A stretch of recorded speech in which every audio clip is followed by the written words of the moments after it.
13 procentų dividendų už $12 ir taip kalbėsiu apie nekilnojamo turto fondas, kuris išmoka apie 13 procentų dividendų, kuris per paskutinius 10 metų vidutiniškai didino savo dividendus apie 14 procentų, tai parodysiu visus šitos dalykus. Tai jeigu jums patinka toks turinys, spaudžiam like, prenumeruojam kanalą ir žinoma dalinamės su draugais, pažįstamais, kaimynais, nežinau, tiem, kam norisi investuoti, kad jie gautų šitą informaciją ir tas turinys, kurį jie gaus, būtų kokybiškas. Žinoma, jeigu jums norisi, galite prasisukti šitą video pagal timestampus iki įdomiausios savo vietos ir vėlgi komentuokit, klausinėkit, nes kiekvieną pirmadienį darant klausimų atsakymų sesiją galėsiu su jumis pabendrauti nuotoliniu būdu ir gausit atsakymus į jūs dominančius klausimus.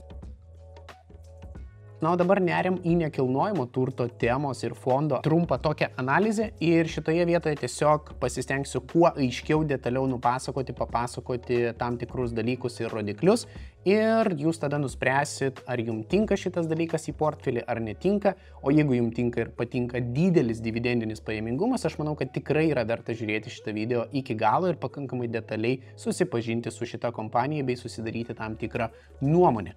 Gerai, tai važiuojam prie pagrindinių dalykų, tai vėlgi neslėpsiu to tikerio, tai yra Arbor Realty Trust.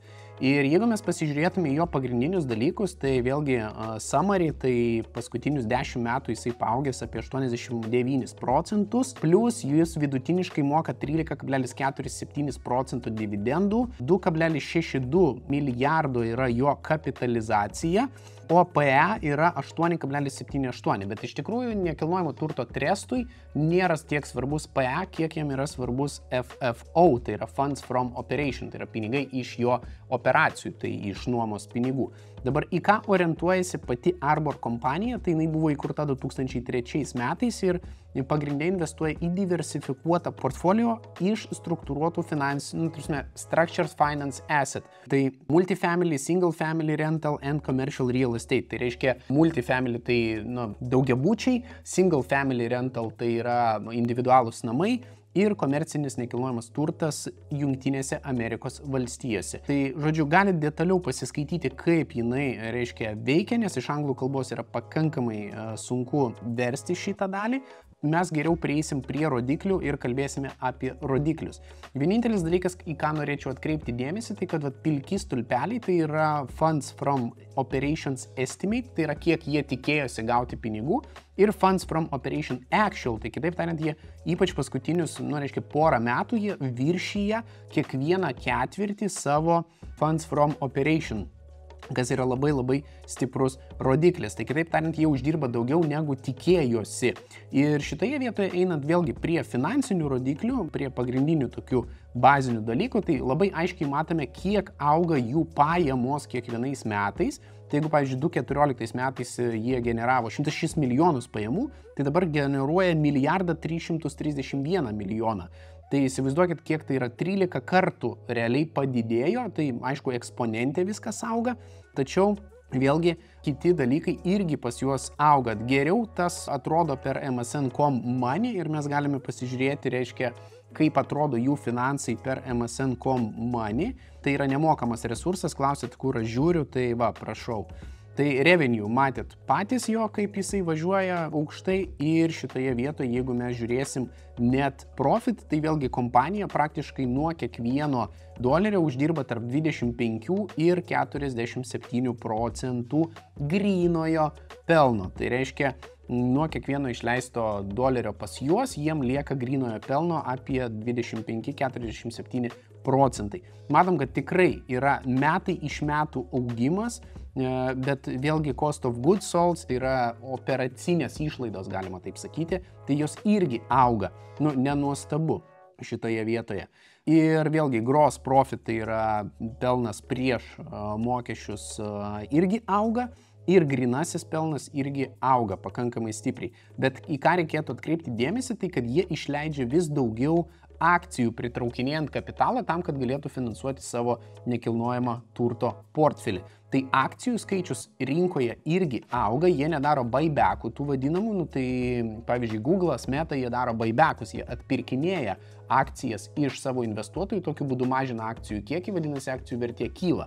Šitoje vietoje Arboras, ką daro, jie išleidinėja daugiau akcijų, prisitraukinėja daugiau kapitalo, bet jeigu čia pažiūrėtume, nu tai gerai, prisitraukė, tarkim, 52 milijonai akcijų šitoje vietoje ir 203 milijonai pajamų. Ir sakykime, šitoje vietoje, jeigu mes kalbam, tai yra 218 milijonų akcijų, tai yra 4 kartai daugiau, bet šitoje vietoje 1,62 milijardo pajamų, nu tai čia yra 8 kartus daugiau.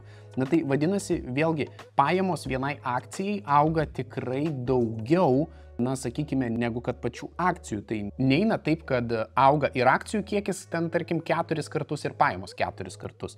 Tai vat, ir pelnas, jeigu mes žiūrėsime, nu tai net profit, tai šitoje vietoje nuo 50 lemų iki 371 lemų, nu tai šitoje vietoje paaugo apie 7 kartus.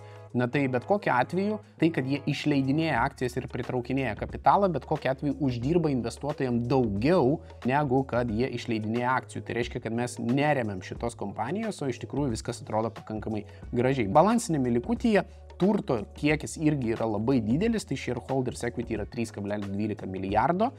Ir jeigu mes žiūrėsime į pinigų srautą, na tai pinigų srautas irgi yra, na sakykime, buvo vienu momentu neigiamas, dabar yra teigiamas. Ir jo, 2023 metai buvo sunkesni, 2022 metais 1,1 milijardo jie sugeneravo, sakykime, to laisvojo pinigų srauto. Tai realiai, ką kalba dabar analitikai, apskritai, jeigu mes žiūrėsime apie summary, tai va čia, mano galva, galėtų būti viena iš tokių įdomesnių pirkimo galimybių, nes projekcija pagal opcionus, tai mes turime 90%, kad Arboras kainuos tarp 5,48 ir 3,38. Jo, tai 4,3 dolerio šitoje vietoje apie gegužę ir tai gali būti viena iš geresnių užpirkimo galimybių. Ir vėlgi, tai yra 90% tikimybė. Tai šiai dienai, sakykime, šitos kompanijos prisidėti savo į krepšelį tikėtina nebūtų labai stipriai verta, bet idėja, kad užsipirkti štai čia ir po to turėti tą projekciją į ateitį pakankamai didelę, vos ne iki birželį turėti 90%, kad akcija kainuos apie 11 pinigų, tiksliau apie 9 pinigus, 11 yra maksimumas tarp 5 ir 11, kai čia nusipirkom po 4, nu tai realiai per mėnesį potencialiai yra galimybė pasidvigubinti pinigus iš šito nekilnojamo turto fondo, plus dar jisai moka dividendus. Tai žiūrint į šitą grafiką, tikrai piešiasi visai graži investavimo galimybė, tai jūs galit prisidėti savo jį į watchlistą vadinamą ir analitikų prognozę, kad po metų šitą kompaniją kainuos, apytiksliai, apskritai apie 15 dolerių po 12 mėnesių. Tai šitoje vietoje idėja yra paprasta. Jeigu mes nusipirktume po 4, po metų parduotume po 15, kad ir po 12, tai yra trigubas pelnas plus dividendai. Mano galva tai yra puikiai risk-reward ratio variantas, tai reiškia mes rizikuojame kažkiek mažiau, vardant to, kad uždirbtume praktiškai trigubą dalį, tai yra 200%. Vėlgi, viršyje, kaip ir sakiau, visus savo estimates, balansas, viskas atrodo pakankamai gražiai. Ir vėlgi, jeigu pasižiūrėsim į institucinius, tai labiausiai supirkinėja BlackRock'as, Morgan Stanley, o labiausiai parduoda, tai Goldman Sachs'as išsipardavė ir daugiau kažkokių labai didelių pardavėjų nebuvo. Tai realiai žiūrėti į institucinius irgi galime ir investuotojai šitoje vietoje nuolat didina pozicijas šitoje įmonėje ir man atrodo, kad visai fainai turėtų susižiūrėti, ypač antras ketvirtis, turėtume linksmųjų kalnelių. Nežinau, kas turėtų nutikti su įmonė, kad gegužė jinai taip turėtų pakristi, po to taip staigiai atkilti, bet tai yra opcionais paremta informacija, tai yra ateities sandoriais paremta informacija, tuo pačiu ir iš institucinių investuotojų ir iš retailo investuotojų. Tai idėja, kad pati kompanija šiai dienai atrodo stipriai, portfelį jinai plečia irgi pakankamai stipriai ir jeigu žiūrėtume vėlgi istorinius rodiklius, tai vėlgi šiai dienai jinai turi tą payout ratio 8-7%, kas iš rizikos parašyta, kad tai yra seems too high. Bet idėja tai, kad per paskutinius 5 metus dividendų augimas buvo 11% per metus. Tai įsivaizduokit, jūs turit kompanijos akcijų, jūs turit turto ir kasmet už jį gaunat 11% daugiau. Tai čia yra nežmoniškas dalykas. Ir per paskutinius 10 metų, jeigu žiūrėt, tai buvo 14,4 vidurkis dividendų padidėjimo kasmet. Ir vidurkis vėlgi išmokėjimo, jeigu dabar yra 0,87, tiesa, lyginant su konkurentais, kaip Arboras atrodo, tai 5 metų augimas 11,2, kai konkurentai, galit pasižiūrėti, kaip atrodo konkurentų išmokos ir dividendai, tai rodo tikrai labai stiprius rezultatus, kas liečia stabilumą ir man kaip investuotojų užtikrinimą tuo, kad tikrai išmokės tuos dividendus. Toliau, jeigu mes einam, tai vidurkis Arbor Realty buvo 0,76, tiksliau mediana. Tai vadinasi, mes šiai dienai turime kiek didesnį payout ratio, tai yra dividendų išmokėjimo dalį, negu yra standartas. Tai bet vėlgi nelabai daug viršijame, maksimalus buvo 1,34, minimalus buvo 0,31.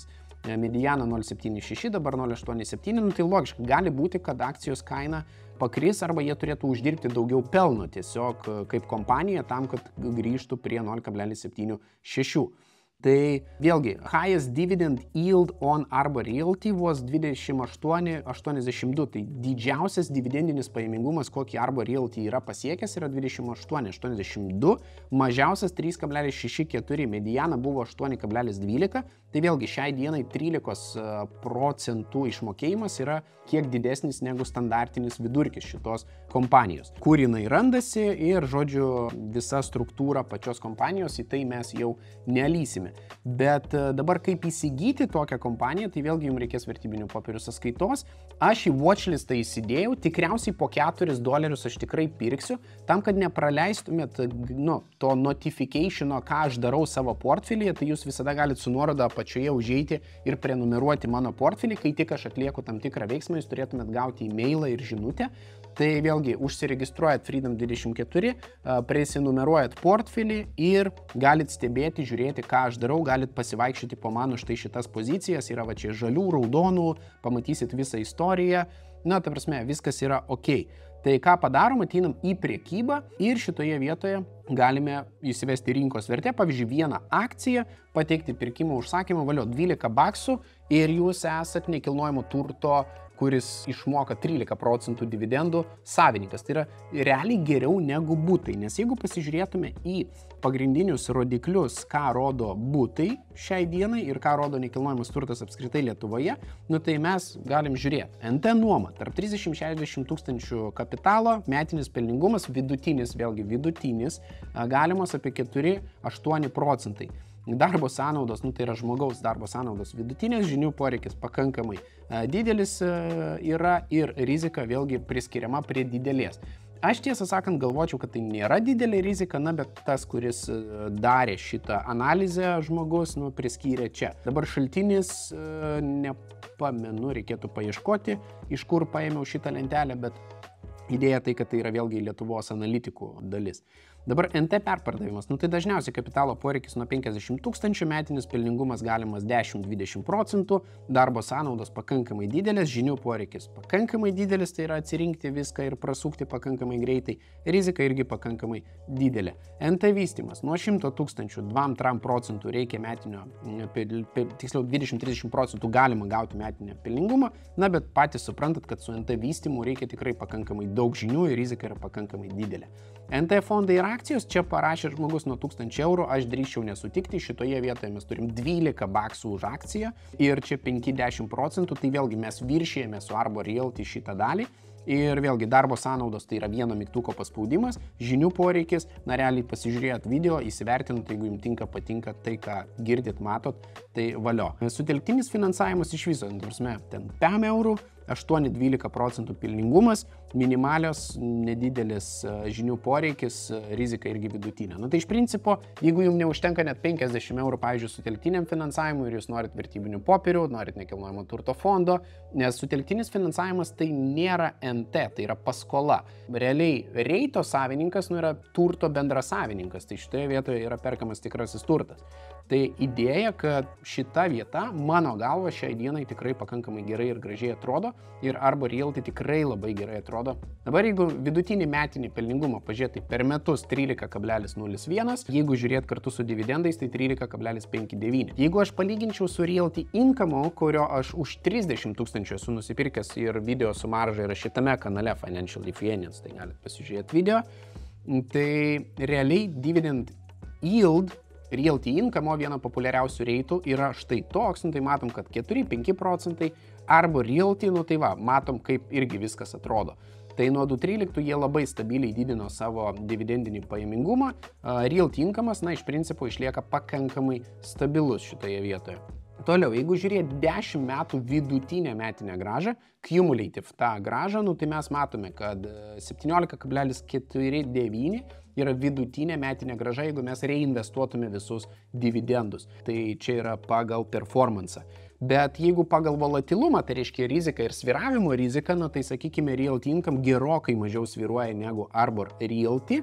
Ir per paskutinius 6 mėnesius, tai Realty Income sviravimas yra apie 3 procentai, Arboro apie 10 procentų. Tai natūralu, kad didesnis pelningumas ateina ir su didesnė rizika, kartu su tuo ir sviravimo rizika, kartu su tuo ir mažesnių market capų, nes Realty Income yra apie 45 milijardų vertės kompanija, šitas yra 2,5 milijardo vertės kompanija. Vėlgi, jeigu pasižiūrėti toliau, kaip atrodo pats nekilnojamo turto sektorius, tai matom, kad viskas čia pakankamai gražiai, tik tai aišku, šitoje vietoje tai yra pakankamai pasenę duomenys ir naujesnių sunkiai randu, bet anyways, man atrodo, kad šiai dienai rizika yra pakankamai didelė pirkti su potencialu į gegužę, bet įsidėti į watchlistą ir stebėti šitą kompaniją. Tai žiūrėkit, jūs turit į ateitį 2-3 mėnesiam informaciją apie šitą bendrovę, turit laiko pasidomėti, turit laiko paklausinėti ir jeigu pasitaikys galimybė, turėsit jau galbūt paruošę netgi pinigų šitam užpirkimui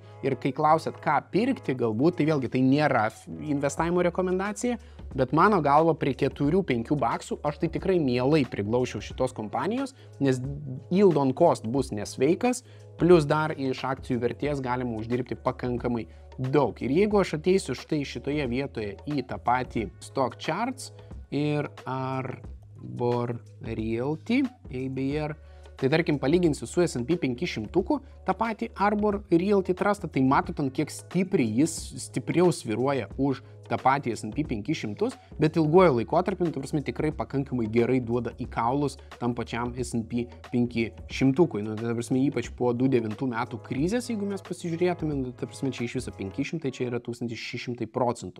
Tai čia įskaitant ir reinvestuojant dividendus.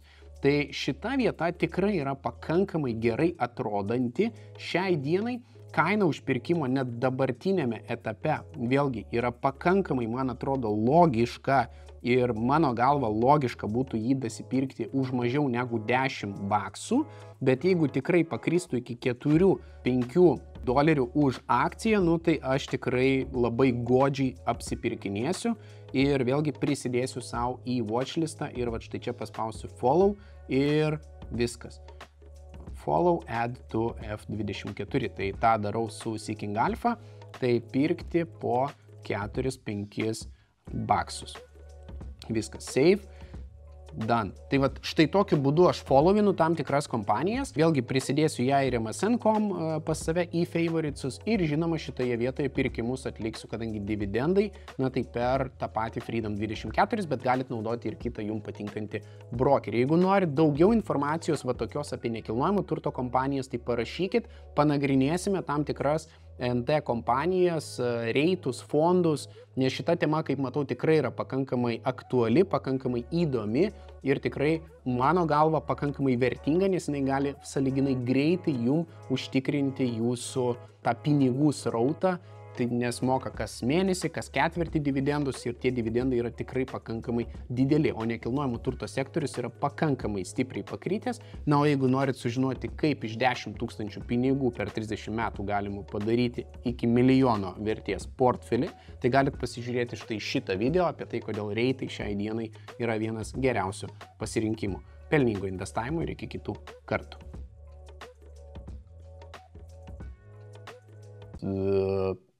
Kaip čia dabar pasakyti jums? Uf.